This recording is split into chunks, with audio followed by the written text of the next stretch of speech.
ಬೀದಿ ಪಾಲಾದ ಕುಟುಂಬಗಳು.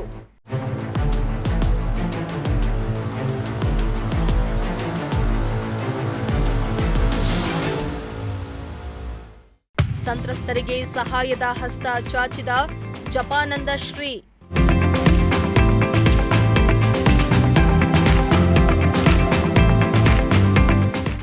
ಪಾವಗಡ ತಾಲೂಕಿನ ಕೇಟಿಹಳ್ಳಿ ಬಳಿ ಶಿವಣ್ಣ ರಾಮಣ್ಣ ಎಂಬುವವರ ಮನೆಯಲ್ಲಿ ಮಾರ್ಚ್ 7ರಂದು ಬೆಂಕಿ ದುರಂತ ಸಂಭವಿಸಿತ್ತು. ದುರಂತದಲ್ಲಿ ಮನೆಯಲ್ಲಿದ್ದ ವಸ್ತುಗಳು ಸುಟ್ಟು ಭಸ್ಮವಾಗಿತ್ತು. ಈ ವೇಳೆ ಅದೃಷ್ಟವಶಾತ್ ಕುಟುಂಬದವರಿಗೆ ಯಾವುದೇ ಪ್ರಾಣಾಪಾಯ ಸಂಭವಿಸಿರಲಿಲ್ಲ. ಆದರೆ ಮನೆಯಲ್ಲಿದ್ದ ದಿನಸಿ ಪದಾರ್ಥ ಸೇರಿ ಎಲ್ಲವೂ ಸುಟ್ಟು ಹೋಗಿತ್ತು.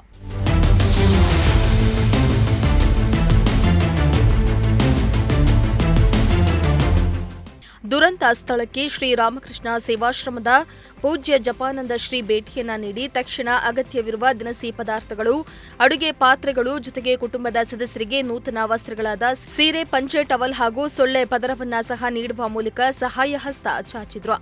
ಇದೇ ಸಂದರ್ಭದಲ್ಲಿ ರೈತ ಸಂಘದ ಪರವಾಗಿ ಶ್ರೀ ಪೂಜಾರಪ್ಪನವರು ಪೂಜ್ಯ ಸ್ವಾಮೀಜಿರವರನ್ನ ಗೌರವಿಸಿದ್ರು. ಕಳೆದ 30 ವರ್ಷಗಳಿಂದ ಅನೇಕ ರಾಜ್ಯಗಳಲ್ಲಿ ಬಡ ಜನರಿಗಾಗಿ ನಿರಂತರ ಸೇವೆ ನೀಡುತ್ತಾ ಇರುವ ಸ್ವಾಮೀಜಿರವರ ತಕ್ಷಣದ ಸ್ಪಂದನೆಗೆ ಸರ್ಕಾರಕ್ಕೂ ಮಾದರಿಯಾಗಿದೆ ಎಂದು ಅವರು ಅಭಿಪ್ರಾಯಪಟ್ಟಿದ್ದಾರೆ.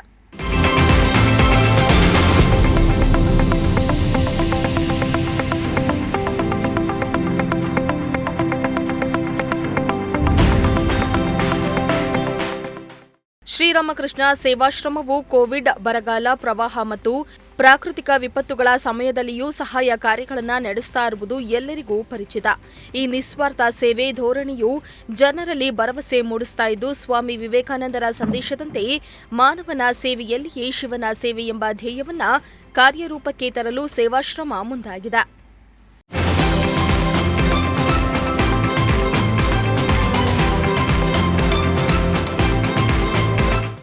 ಇಮ್ರಾನುಲ್ಲಾ, ಪ್ರಜಾಶಕ್ತಿ ಟಿವಿ, ಪಾವಗಡ.